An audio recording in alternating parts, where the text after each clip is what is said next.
Segment में आज real terms में हमारे साथ एक महारथी हैं और काफ़ी दिनों बाद जुड़ी हैं हमारे साथ। बातचीत करने का मौका हमको नहीं मिल पाया, सौभाग्य नहीं मिल पाया, लेकिन आज है तो उनसे अच्छे से सवाल फिर से पूछेंगे। देवना मेहरा हमारे साथ जुड़ चुकी हैं। देवना मैम, बहुत बहुत शुक्रिया, थैंक यू वेरी मच। आपसे बातचीत करके ना हमको थोड़ा बैलेंसर वाला एक्ट आता है। हमारे जितने फ्रॉथ माइंड में चल रही होती है ना, सारी आप छांट देते हो, और दूसरा वैल्यूएशन पे आप हमको जस्टिफाई करवा देते हो कि हाँ ये चीज़ ठीक है। इसलिए बातचीत करके मजा आता है। जो शेयर तो 10 लोगों से पूछ रहे हैं, आप जो बैलेंसिंग करते हो ना, ये बहुत अच्छा लगता है मेरे को। बहुत बहुत शुक्रिया Devna ma'am, thank you very much आज फिर से समय देने के लिए। मैम, हमने एक ही हफ्ते में 3-3 4-4 बार ऑल टाइम हाई लगा रहे हैं। बाजार इलेक्शन से पहले थोड़ा चल रहा है, अर्निंग्स है नहीं अभी, गवर्नमेंट भी जैसे पॉलिसीज कर रही है वैसे ही कर रही है। आपको बाजार कैसा लग रहा है मैम? ये मैं पूरे एक साल का व्यू ले रहा हूँ, मैं प्री इलेक्शन पूछ रहा हूँ, पोस्ट इलेक्शन भी आपसे एक आउटलुक लूंगा। शुक्रिया। तो हमारा अगर आप एक साल जैसा व्यू देखें तो व्यू थैंक यू। पॉजिटिव ही है।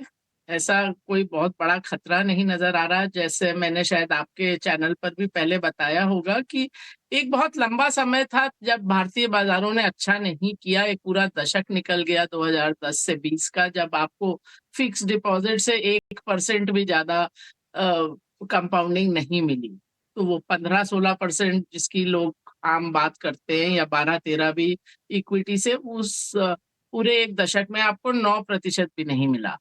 तो उससे थोड़ा जगह क्रिएट हुई कि आप ऊपर जा सकती है, जा सकता है बाजार, और उसमें फिर ऊपर जाने के बावजूद भी बहुत बड़ा गिरने का खतरा इसलिए नहीं है क्योंकि अभी भी आप ट्रेंड लाइन के ऊपर नहीं हो।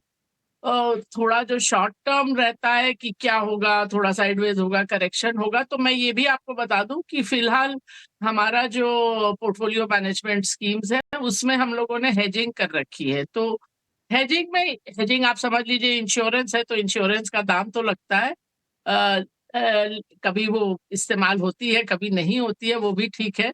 लेकिन ऐसा समय भी नहीं लगा कि कैश कॉल ले, कि कैश में बैठे, क्योंकि अगर आप कैश में हैं तो आप, अगर मार्केट ऊपर जाता है तो आप उसको मिस आउट कर जाते हैं। तो अ, हमारा तो ये मानना है कि अगर आपका जो भी इक्विटी एलोकेशन है, निवेशित रहने में ही भलाई है। लेकिन उसमें आप ये देख लीजिए कि जो जहां ज्यादा खतरा है बाजार में, वो सब जगह आप ध्यान से चलिए। Small cap, mid cap, IPO, इस तरह की जो रियली आपने फ्रॉड की बात की, तो जो जो असली में फ्रॉडी एरियाज है वहां सोच समझ कर जाइए। देवीना और गुड बहुत मॉर्निंग, ही बहुत बहुत उसमें शुक्रिया हमसे अपना जो बात करने के निवेश है लिए। वो। देवीना गुड मॉर्निंग, आपसे अब जल्दी मुलाकात होगी। अभी अभी मेरे मेरे हाथ में आज का इकोनॉमिक टाइम्स है और वहाँ मैं खबर पढ़ रहा हूँ कि दुबई ने मल्टीपल एंट्री वीज़ा जो है काफ़ी और ज़्यादा आसान कर दिया है। तो अब दुबई जो है, वैसे भी लोग बोलने लगे यहाँ मुंबई में कि वो मुंबई का एक सबर्ब बन गया है, thanks to capital market people. तो आपसे अब जल्द दुबई में मुलाकात होगी, चाय पे चर्चा। लेकिन एक बात बताइए, अभी मैं आज का एक रिपोर्ट पढ़ रहा था जो थोड़ी सी मुझे चिंताजनक दिखाई दी। आप ढेरों इन्वेस्टर्स इंडिया और अब्रॉड में बहुत समय से काम करती आई हैं, बाजार भी देखा है। ये डिपॉजिट्स के लिए फाइट, जो कॉर्पोरेट डिपॉजिट्स होते हैं या फिक्स डिपॉजिट होते हैं, बैंकों के लिए एक सरदर्द बन गया है इस हद तक। एक तो वो चिंता का विषय है ही कि हाई हाई कैप कॉस्ट पे आता है डिपॉजिट अब बैंक्स के लिए, लेकिन वो पैसा निकल के स्टॉक मार्केट्स में आ रहा है। ये बिहेवियर के तौर पे थोड़ा चिंताजनक, नर्वस करने वाली बात नजर आ रही है। आपकी क्या व्यू है?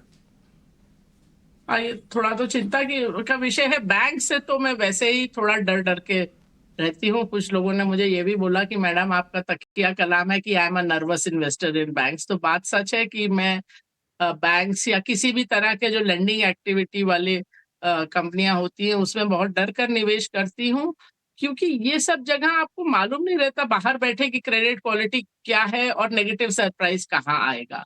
और वैसे आप आंकड़ों को देखें तो आप बैंक्स की, अगर बैंक निफ्टी की ही बात करें, तो पिछले 4 साल आप देख लीजिए, 2020, 21, 22, 23, ये 4 वर्षों में केवल एक वर्ष था जब बैंक निफ्टी ने निफ्टी को आउट परफॉर्म किया, और वो था 2022। और वही एक साल था जब हमारे पीएमएस में हमने market weight to overweight banks रखा। बाकी सब टाइम हमारा जनरली ओवर अंडरवेट ही रहता है। तो आप 2020 में देखें तो सब सेक्टर चले, बैंकिंग ही एक नेगेटिव में था। आप 2021 में देखें तो मेरे ख्याल से निफ्टी 22% अप था, बैंक निफ्टी 11%। 2022 में आउट परफॉर्म किया, लेकिन वो एक स्पेशल टाइम था कि एनपीए साइकिल निकल गई है, क्रेडिट ग्रोथ अच्छा है, इंटरेस्ट रेट जब बढ़ते हैं तो बैंकिंग मार्जिन पहले बढ़ते हैं, बिकॉज वो होता ही है कि वो जो लोन आपने दिए हैं वहां तो आप इंटरेस्ट रेट बढ़ा देते हो, डिपॉजिट में वो धीरे धीरे बढ़ता है। तो अब वो सब चीजें तो निकल गई। अब आप देखें तो आरबीआई के ही कहने पे देखें तो लगता है कि क्रेडिट में फिर कुछ इशू आ सकता है। आपने बोला डिपॉजिट के कॉस्ट भी ऊपर जा रहे हैं, तो बैंकिंग एक जो बड़े सेक्टर में देखें तो वो एक सेक्टर है जो हमको अच्छा नहीं लगता है। और ये जो फिक्स डिपॉजिट्स का पैसा निकल रहा है और स्टॉक मार्केट में जा रहा है, ये बिहेवियर, इन्वेस्टर बिहेवियर के बारे में क्या बतलाता है?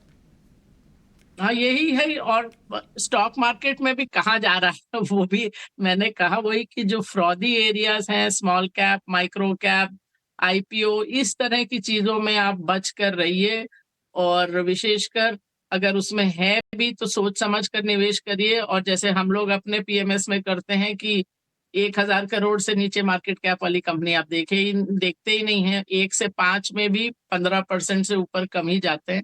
तो ये सब चीज थोड़ा देख के चलना होता है, क्योंकि ये भी एक रहता है कि इन सब स्टॉक्स में लार्ज कैप में तो आप स्टॉप लॉस लगा के अपना लॉस पर एक लिमिट लगा सकते हैं। पर ये सब जो स्टॉक होते हैं वो जब गिरना शुरू होते हैं तो आप निकल ही नहीं पाते और आपका सारा का सारा कैपिटल भी जा सकता है। ओके देवीना जी नमस्कार, मैं सृष्टि बात कर रही हूँ। आपसे पहली बार मेरी बात हो रही है। Pleasure is all mine. पर क्योंकि मैंने आपको बहुत समय से फॉलो किया है और आप हर बार वैल्यूएशंस पे बात करती हैं, अभी अगर हम देखें तो ग्लोबल मार्केट्स में भी बहुत अच्छा जोश है। हमने कल ही देखा कि यूएस के मार्केट्स में ऑल टाइम हाई लगा, जापानीज़ इंडेक्स अच्छा कर रहा है, पर इंडिया में निफ्टी 50 हाई पे है, बैंक निफ्टी से परफॉर्मेंस नहीं है। पर अभी 2024 के लिए आप इंडिया को कैसे प्लेस देख रही हैं? क्या आपको लगता है कि जिस तरीके का 2023 में स्मॉल कैप और लार्ज कैप से पार्टिसिपेशन आया, इस साल भी वो कंटिन्यू हो सकता है? और साथ ही ग्लोबल मार्केट्स के कंपैरिजन में क्या हम आउट परफॉर्म कर सकते हैं? अभी हमारा यही व्यू है सृष्टि की हम लोग ग्लोबल मार्केट्स को आउट परफॉर्म करेंगे। अब मैं अपने ग्लोबल फंड्स में देखूं तो इंडिया का ओवरवेट है, क्योंकि फिर से वही बात है कि आपने एक पूरा दशक था जब आपने बिल्कुल अंडर परफॉर्म किया था ग्लोबल मार्केट्स को भी। तो अब वो स्थिति बदली है तो अच्छा ही लगता है। ऐसा नहीं कि हमारा जापान में भी हम लोग ओवरवेट हैं। पिछले साल हम लोग देखते रहे पहले 2-3 महीने की कभी ना कभी अब इसका बॉटम आने वाला है, तो वो मेरे ख्याल से अप्रैल से हम लोग ओवरवेट हैं जापान में। तो ऐसा नहीं होता कि मतलब खाली 1-2 मार्केट्स, बट थोड़ी मार्केट्स जो आउट परफॉर्मेंस में लगती हैं वो उसमें इंडिया भी है, जापान भी है, यूएस भी प्राय बुरा नहीं लगता। बट यूएस में अब पिछले साल के बनस्पत थोड़ा अलग पैटर्न रहेगा। पिछले साल तो समझ लीजिए 7 ही स्टॉक चले थे जो बड़े टेक स्टॉक्स हैं। और जहां तक भारत का प्रश्न है, मैंने कहा वो स्मॉल कैप, माइक्रो कैप वगैरह में आप सतर्क रहिए। लोग ये भूल जाते हैं इतिहास कि 2008 में स्मॉल कैप इंडेक्स ऑलमोस्ट 80% गिरा था, 78% अगर एग्जैक्ट आंकड़ा देखे तो। और 2000 उसके बाद वो लेवल आई 2016 में। वो आपको याद हो तो वो 17-18 में 1.5 साल की तेजी वहां तब भी थी। और फिर 18 में भी जब वो गिरा तो लगभग 2/3 गिरा। तो अभी मैं देखती हूँ कई एडवाइजर्स, कई फंड्स ऐसा बोलते हैं कि पिछले 2 साल या 3 साल में हमने ये स्मॉल कैप में 40% 50% कंपाउंडिंग दी। तो मैं एक बार दर्शकों को याद दिला दूं कि कोई चीज 2/3 गिरती है, उसके बाद वो 3 गुना होती है, तब आप जीरो पर आते हैं। तो आप अगर बॉटम से गिनेंगे तो हमेशा कंपाउंडिंग बहुत अच्छी नजर आएगी। तो इस चीज से भी सतर्क रहिए। स्मॉल कैप में मैं तो देख रही थी कुछ लोग ये भी डाल रहे हैं कि देखिए स्मॉल कैप फंड में पिछले साल कितना पैसा बना, तो वो 1 साल का आप रिटर्न देख के उसमें कूदेंगे तो वो खाई में कूदना हुआ। तो वहां पर आपको सतर्क रहने की जरूरत है। जहां तक मैंने कहा लार्ज कैप मेन स्ट्रीम की बात है, वहां हमको उतना बड़ा खतरा मीडियम टर्म में नहीं लगता है। स्मॉल टर्म में, शॉर्ट टर्म में थोड़ा हेज खरीद रखा है कि कुछ ऊपर नीचे होता है तो प्रोटेक्शन है। ठीक है, बहुत अच्छे से आपने कंक्लूड किया मैम। एक तो लार्ज कैप में आपको कोई दिक्कत नहीं दिख रही है और थोड़ा हेजिंग इसलिए किया हुआ है कि ताकि ये जो शॉकर्स हैं जो मार्केट के अंदर आए तो उसको थोड़ा एब्जॉर्ब किया जा सके।